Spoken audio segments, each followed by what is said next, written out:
हम सभी मंदिर में जाते हैं, ईश्वर के समक्ष बैठकर हाथ जोड़ते हैं और अपनी मांग रखते हैं।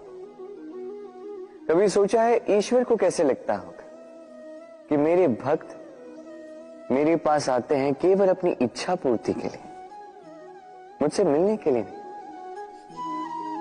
कई सारे लोग मंदिर जाते हैं, अपनी इच्छा ईश्वर के समक्ष रखते हैं।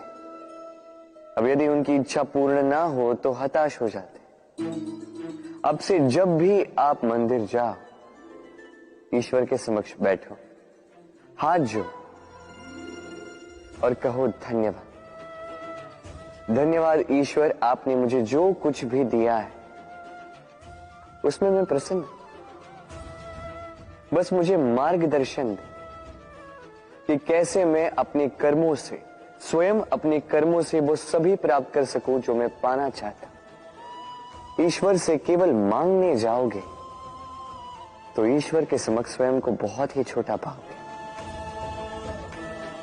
किंतु यदि स्वयं कर्म करके ईश्वर को धन्यवाद कहने जाओगे तो सही अर्थ से आपको ईश्वर मिल जाएंगे। राधे राधे।